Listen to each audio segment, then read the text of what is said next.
Over the past few years, I've been doing these regular eclipse videos to get the results of the eclipses. Today I thought I should talk more about why eclipses are so powerful. Why do they feel the way they feel? Why do they make us create these huge shifts in our lives? You know, when eclipses happen, it almost feels like another force just kind of steps in and says, this is how your life is going to be. They can really feel like one of the most out of control experiences. And that out of control force can bring things with it that you hate, or it can move you into places that you love. All right? It can do all kinds of things, as those who've lived and watched them know. The thing I'm going to talk about today is that force. You know, why are they so powerful? What is this force? Where do they manifest from? You know, it literally feels like the gods are just picking us up and twisting us up and throwing us down or moving us here or putting us with this person or taking it from that person. It just feels like that. So what's happening during an eclipse to help understand this is we have our sun. And our sun is saying, this is what you need to do. And this is how you need to live your life. And then we have our moon. And the moon is saying, this is what I need. I have to have this. Okay? And as we go through life, we're, making our choices, going after certain things, saying yes to this, saying no to that, based on those two principles, the sun and moon. What we should do, what we think we need to do, and what we should do, and what we feel we need to do. To be okay, to be happy, to feel loved, whatever. And each planet, as you know, rules two signs of the zodiac, a male sign and a female sign. And the sun is the male sign and the moon is the female sign. So every planet is playing a role of the sun and moon. Every planet's in a sign of the zodiac, a sun sign, and every planet is in the nakshatra of the moon sign, so to speak. And those planets are each, as a part of the planet that's doing, this is the right thing to do because I am this according to my sun, therefore I must be this way and do this. And every planet has a part to it that's saying, we need to be okay, we need to be nourished, we need to be loved. And every part of a planet has a part that's striving for that. So there's a part, every other planet that's working for the moon and the sun together. And so all of our planets together are trying to fulfill these two basic focuses on life, of the sun and moon. And then we go down the road of our life in accordance with those, with those visions. The vision of the sun to be what you are, and this is what it is, and what it means, and therefore how you have to live, and the needs of the moon. The problem is our planets aren't pure. We have some planets that are in a nice condition, what we call delighted, they're happy, they're making choices that work for us. And then we have other planets that are starved, they're shamed, they're not in a condition or a vashta. And those planets cause us to make choices that aren't going to work. They're only going to bring us into a miserable state of being. Either in a solar sense, meaning this isn't how my life is supposed to be going, or in a lunar sense, I am not happy and I am not getting what I need and I can't survive this anymore. And so some planets are helping us, some planets are hurting us, depending on the condition of those planets. And everything we do, every choice we make, every decision we take, everything we let into our space, everything we say no to, everything we say yes to, our body's having a response to it. Our body is saying yes or no to everything that comes into our space. You open your fridge, you see something, your body says yes or no to it. But do you notice? Someone walks into your office, someone walks into your life. The minute you see them, your body says yes or no to them. Somebody asks you something, do you want to do this? Do you want to have this? Can I have that from you? The minute that happens, your body has a yes or no response to it. But we don't always listen to it. And anytime you have a planet in a bad avashta, a bad condition, that planet doesn't listen to what's registering in our body. Now, why does it matter with respect to what's registering in your body? Because your body is your reality. It's your world. Your most immediate world is your body, if you think about it. And astrology, the body, we can symbolize as Earth, especially in the context of eclipses. The most immediate reality you're going to live with is your body. Everything else is a secondary reality. And your body, just like your sun and moon, takes something in, and your body takes it in too. And everything that is registered is creating a condition in the body. A condition of peace or a condition of unrest. Basically. It's how you're actually experiencing life is reflected in your body. If you have a very, very stressful life, your body's going to reflect that. Okay? If you have a very, very malnourished life, like on an emotional and mental level, your body will reflect that. Okay? So basically, your body is reflecting the condition of how you're living out your solar and lunar parts that I mentioned. And everything that those sun and moon and all the other planets are making choices with, your body's registering it right away. So it's like this giant register. Everything you did is written here, and if the body said yes or no to it, that's good for me or bad for me, is written here. And all that builds up. And all that builds up into disease. All that builds up into deep states of depression, into states of anxiety. There's a point where people, these things are in the body, because they're the result of everything the body has registered, basically. And essentially what's happened is your bodily energy has gotten deranged. The forces in there are not aligning with your true nature, your true way of being. The reality is your body knows what you're here for, what you need, better than you do. Better than your mind does.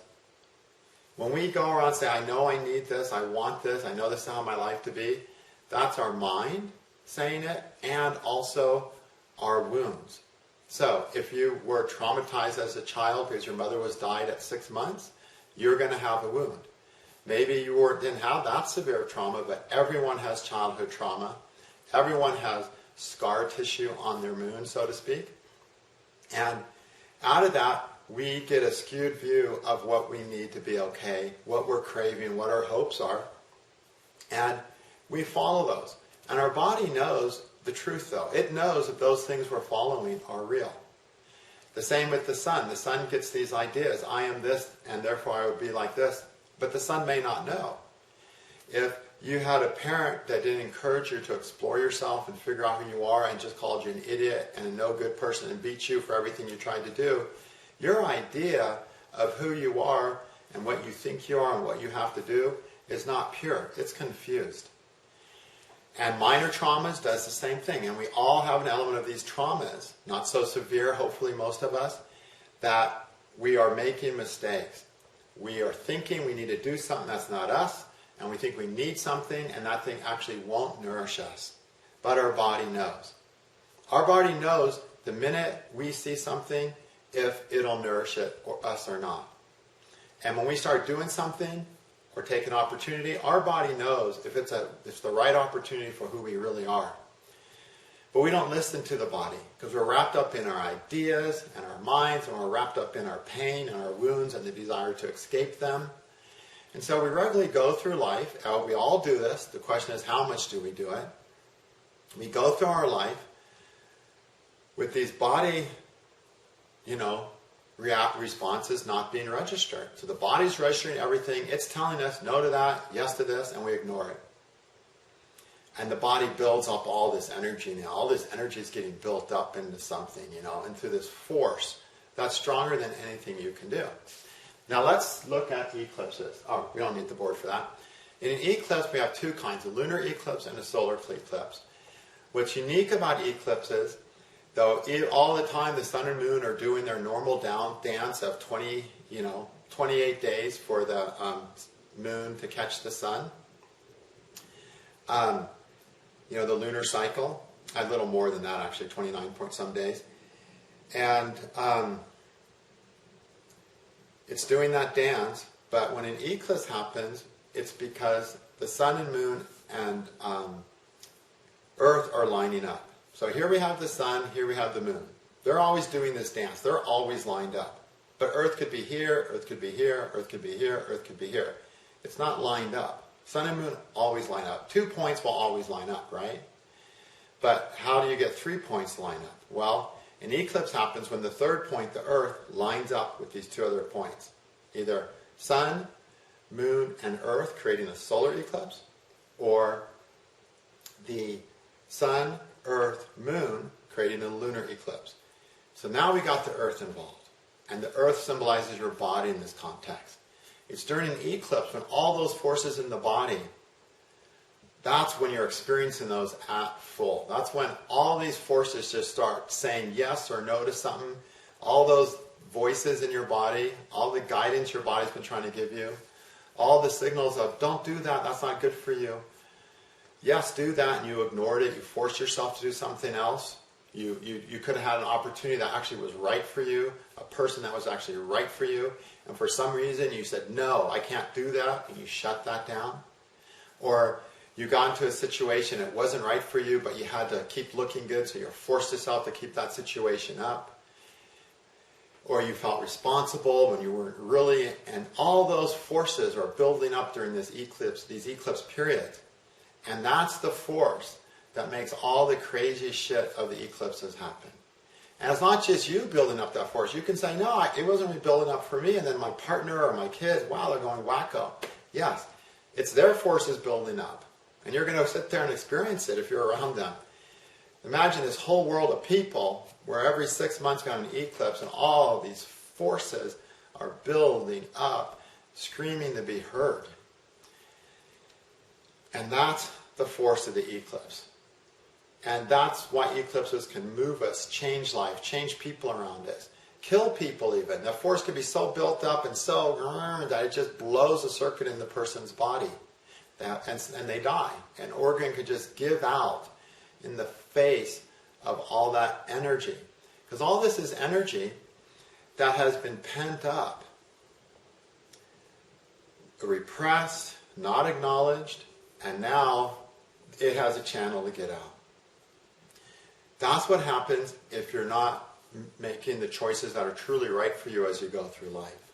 And then eclipses come and they hit that planet that you're not working right, or they're in a house where the house lord is in a bad condition, and now it's like all that stuff comes in.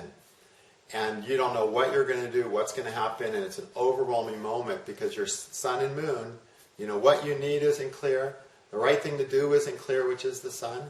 And all that's happening, there's this boiling kettle waiting to explode somehow. That's one extreme that can happen with an eclipse. The other extreme is, you've been living your life, you've been making choices that are largely the right choices for you, so your body's registering yes, and you do that, and the body's like, yes, that feels good. And you're registering more of those moments. Then when you get an eclipse, you're going to have a very nice eclipse. The eclipse comes, and it's like, yes, this is why I've been living this way. I've been doing it right. I've been living according to who I really am. I've been fulfilling real needs, not false needs or repressing real needs. So now I'm like really reaping the benefits of that. I'm on the beach. Okay, life is a beach. So you'll see people like, wow, I got engaged in marriage, I'm so happy, and you're like, geez, I got the opposite happen to me, because of how they were playing that area of their life. Were they listening to their true needs? Were they able to? And were they following their true path? Or were they not able to? In which case their body's registering all these negatives, and the body's energies are getting pent up, and now they're running loose. They have a chance to get out. That body's energy during the eclipse has an outlet to the sun and moon because it's lined up with them. And those planets are now registering, and now all those forces are making your mind crazy, making your life confused, making you feel loneliness, despair, helplessness, whatever. it's too much for the sun and moon to handle. And at that point, what can you do? You just see what happens. You have to surrender. And what are you surrendering to? You're surrendering to the forces in your body in this big explosion of chaos, you know? When you should have been surrendering to the forces in your body a little bit at a time. Okay? Now, hopefully the majority of people are having a nice eclipse, although this has been a tough eclipse because with all the Saturn stuff going on, I've heard more difficult stories, but I have heard a pleasant story from this eclipse, okay? A story of love and adventure for one person, but mostly it's been tough stuff because of the Saturn involvement. But again, it comes down to you and if you've been paying attention. So if you're having a really tough eclipse and it's confused and it's painful and you're dealing with inner conflict, well, it's because you haven't been listening to your true needs. You haven't been following the right needs. You've been chasing, fantasies instead of things that can actually realize your needs. Or you've just been making the wrong choices and you've built up a life of stuff, of responsibilities, of work, things that you're here to do that aren't right for you.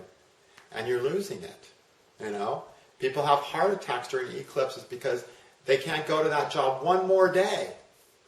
And so with the eclipse, finally, they really can't. But they've been feeling it for years. I cannot go to that job for one more day, but they kept going. Then the eclipse comes and it forces them not to have the job. So essentially, these difficult forces of eclipses are the result of not being in touch and aware of what we really need and what we really need to do that's really right for us. And not only not in touch with it, but if we do hear it, we suppress it. There's a part that says, no, can't do that. There's all these things you need to do that would make your life feel worthwhile and beautiful. Can't do it. You're not allowed to do it. You won't be able to make ends meet. How are you going to take care of your kids? There's all these reasons we repress what we're here to do and what we really need. Morals, religions, all these suppressive ideas that we can embrace. And we do embrace them. The more we embrace any suppressive ideas, the tougher eclipses will be. The more wounded we are, the more wounded we are, the more we expect fantasies to provide fulfillment, the more we're going to set ourselves up for disappointment from an eclipse. If you're a wounded person, and there's essentially we have two types of people. We have the people, three types, okay? We have the people who are more, I'm going to do what I need to do. This is the right thing to do. Okay, and they try to live according to this is how it has to be. If you're that kind of person and you haven't really been living what's really right for you as a unique person and individual and species in this universe, then your body's been probably saying yes to something and you're saying no to it and rejecting what you really need to be doing, what you really need and what you really need on an emotional level, on a mental level, on all levels, and building up this big frustrated force in the body. Now, if, on the other hand, you're the other type of person, which comes from a more lunar-centered point of view, a more, I need this, I need to be in love, I need to feel good, if you're coming more from that point of view, but the things that you decide to love and have love you, and the things you decide to help you feel good, aren't really what's right for you, then when an eclipse hits, it's sheer disappointment. Because that's when the thing fails. That's when you realize that was a fantasy. That was never going to feed me. I want to be nourished with love, and I want to experience these feelings, and I'm going with this thing, chasing this thing. And then you realize, wow, during the eclipse, that was never going to feed me. It never could. And maybe you'll finally check the ingredients on that thing, and find out that your partner is a covert narcissist. You read their ingredients, one covert narcissist, one psychopath, and you're like, no wonder. Or one completely useless person. And then you realize, no wonder I couldn't get my needs met there. And your body knew it. Your body told you. So those are your two avenues of unpleasant eclipses. These are the sheer disappointment because you invested in needs that were never right for you. You invested your needs in stuff that was never going to work. You tried to take something that wasn't your food and make it your food. People do this, I'm going to make you my food. I'm going to make this my food. But if it's not your food, it's not your food. Nothing you can do about it. So if you've been doing that, or chasing any type of fantasy, then that eclipse, oh, it's so disappointing. You're just left in the gutter. Disappointment, full on. And if you're the other type, that you've been trying to do the right thing and force yourself to do the right thing, even if it isn't the right thing for you, then the eclipse builds up into this nasty ball of frustration and anger and all kinds of dark feelings that want to explode all over the planet. And this is why lots of times during eclipse times, we always have to look at those for, in war charts and international events and, world events, because this is a time when these forces are getting so strong, This is a time where leaders are, in these state of mind. This is when people, which means leaders and governing bodies, they're experiencing these states of consciousness during eclipses, and it can get really intense. Okay, so how do we deal with an eclipse? Oh, let me talk about good eclipse. If you've been really chasing real needs in ways that really work, and allowing real things to come in your life that can really fulfill a need on a realistic, healthy level, and if you've been doing things that are really the right thing to do for you, then eclipse is reward time. Watch your life come together. Your neighbor's dying over there and you're having celebration in your house. That's a good eclipse for you, not so much for your neighbor. So, eclipses don't have to be a terrible thing. There'll be lessons there, always, especially if it's a tough eclipse, but if you've been living in accordance with the right way of your life, it's all good. So, if you've been making the right choices in your life, you had healthy experiences, now an eclipse comes along and kills your spouse. Okay, it's not a disappointment. It's not this devastating thing because it wasn't built on a fantasy. There'll be the recognition, I really had something. There'll be a lifelong appreciation for having had that relationship. You will mourn them in a healthy way. Your heart will be full of a love, a pain, but the love will be of a different, broader kind of love. It'll be a wonderful experience for you still. And your body, when you met that person, knew they were going to die there. I knew that this was a beautiful experience for you. Because it's part of your path. It's part of you. They're moving on, you moving on. It's part of the life. There's only tragedy in those things from the wrong perspective, from an unhealthy perspective. It's natural.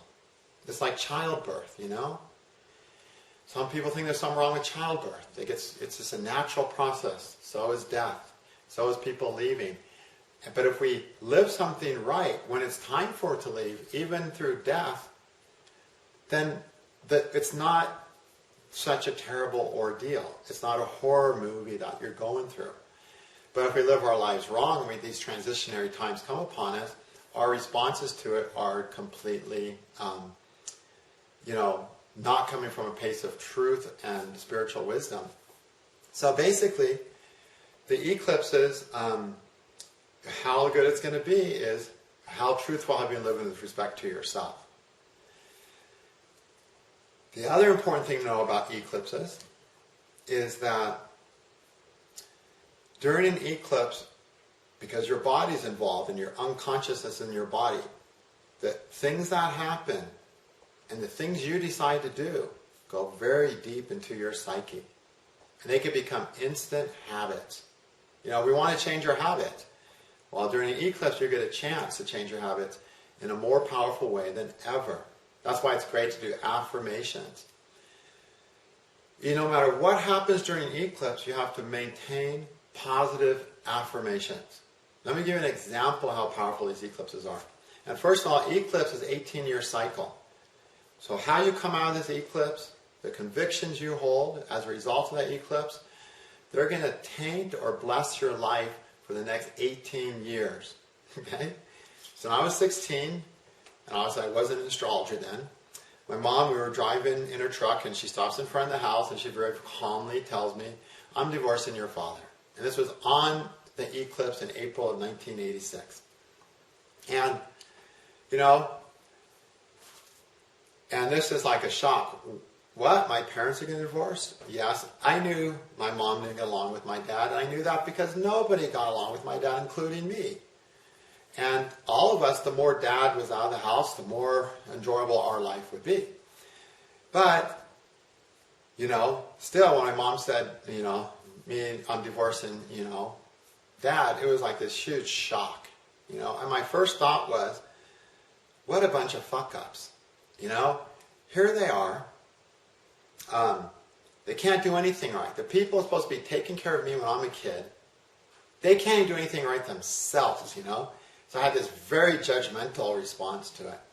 And the next thought was, well, it looks like I'm going to have to do everything myself if I want to be safe and okay in this world.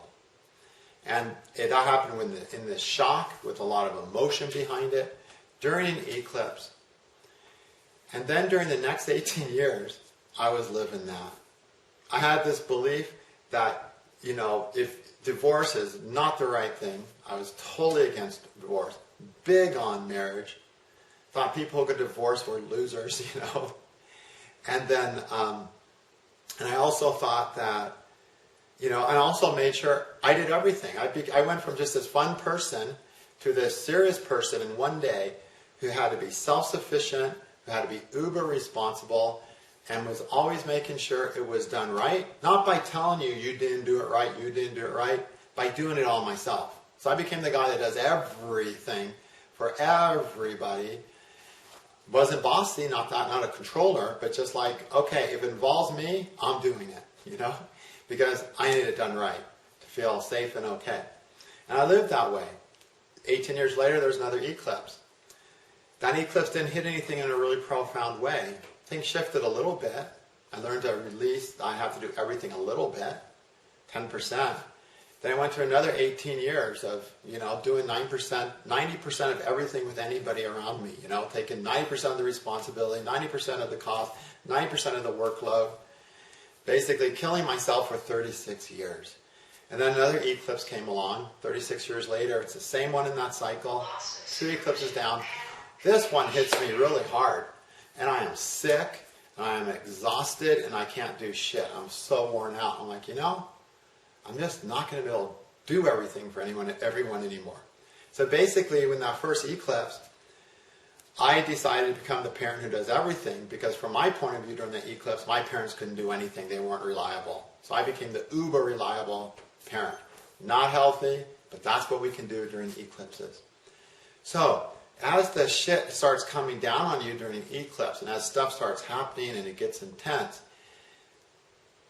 stick stuff into your consciousness, have positive affirmations for how you really want life to be. If you have a breakup and you say, I'm never going to fall in love again, well, you know what? You probably will not have a chance to fall in love again for the next 18 years.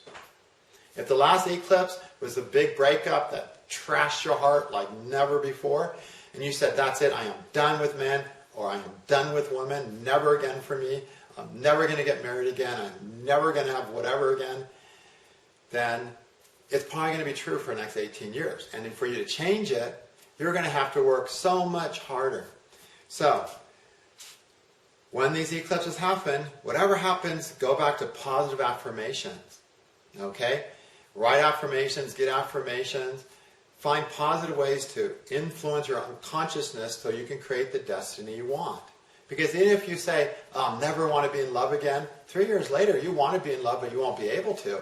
Because you'll have this block in your unconsciousness that makes every relationship not really work or holds you back from really having a relationship because that part decided it's never having a relationship again. And when other parts want to, they won't be able to because that part will be dragging them down, and you'll have to find that part and heal that part. So you want to plant the seeds of your future during an eclipse. Whatever had happened, now you're like, okay, I did it. I did it wrong. I screwed up. I'm going to do it right this time. I screwed up everything. I'm broke. I got thrown out of apartment. I'm going to have prosperity. From today on, I'm focusing on prosperity consciousness. I'm going to live my true life because I gave up my music that I loved because I thought I wanted to be safe and have money, and now look, I'm broke. So screw it. I'm going to do music. I'm going to do what I love. I'm going to create prosperity because I do what I love, not because getting that college degree makes sense and getting that job makes sense. Because look, it didn't make sense. So whatever the story is you're having during an eclipse, how tragic it is, no matter how much it hurts that whatever happened, how disappointed you are, If you're coming from the more need-centered, emotional-centered point of view, in your choices, give positive affirmations. That is critical because you are setting yourself up like I did. I didn't know it. I set myself up for a lot of work for 36 years with one thought. So, positive affirmations. Those affirmations will go into the body quicker than any other time, and the body will support you or drag you down. The energy in your body, the conscious in your body. If you say that, there's a pain lodged in your body, that pain will drag you down in your relationships until you heal it or whatever choice you made. So that's how you need to handle them, positively, with positive affirmations, no matter what happened. And during the eclipse, we feel like victims. We're like, oh my God, how did that happen to me? And then you're like, I'm going to make sure it never happens to me by affirming this negative thing. Now, as a negative, I mean this not thing. I will never do this.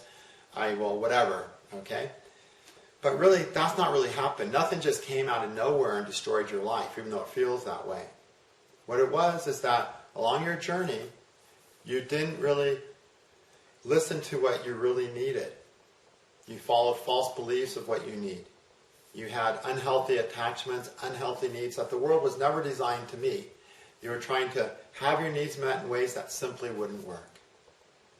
You were attracted to the wrong people because there's something wrong in your psyche, a wound in your psyche you haven't healed. And yes, your body was saying, not him, not her, but you did it anyway. Because the wound was stronger than that voice. Or you tell yourself it has to be this way, and you just lived a life that didn't feel good, and you just forced yourself into it. Or you knew that wasn't the right job, but you thought, well, it'll give me more money, and you did it, and it turned out to give you less money in the end. Whatever, life is tricky. You didn't follow the path that you were really meant to walk based on who you are. And then all of a sudden it feels like life did this to you, but you didn't. You got to that eclipse one moment at a time, denying your true feelings, denying your true self. And so when the new eclipse comes, when the eclipse comes and rips something apart in your life and rips you to shreds, don't give a negative affirmation.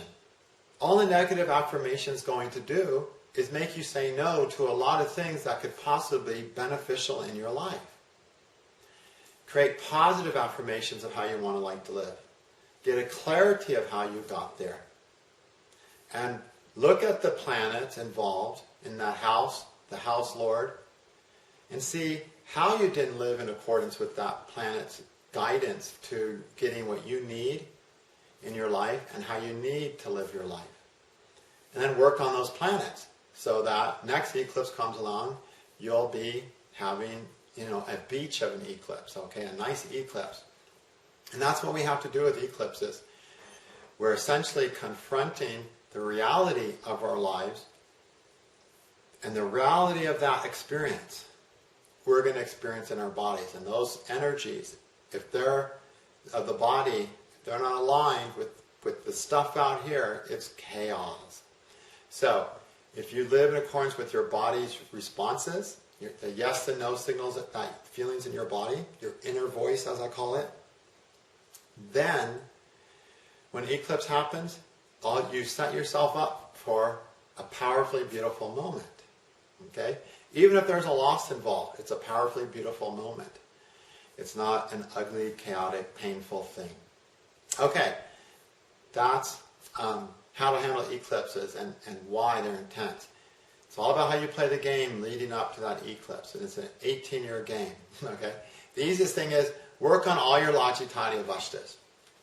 Take the Lajitati Avashtas Master's course and the Lajitati Avashtas, the PAC and Astrology course to heal your wounds and your psyche. And then you'll learn how to play the game right. The Lajitati Avashtas course is all about how every planet supports us in making bad choices supports us in making good choices, or hijacks our good choices and turns us, causes us to make bad choices. Every planet's doing that, one of those two. Okay? We have to develop our plans so that every planet is supporting us to make good choices. And we have to transform any planet that's hijacking our good choices and causing us to make bad choices. Because if that happens, when eclipse season hits that, you'll want life to be over. It can be that bad sometimes. Okay, thank you.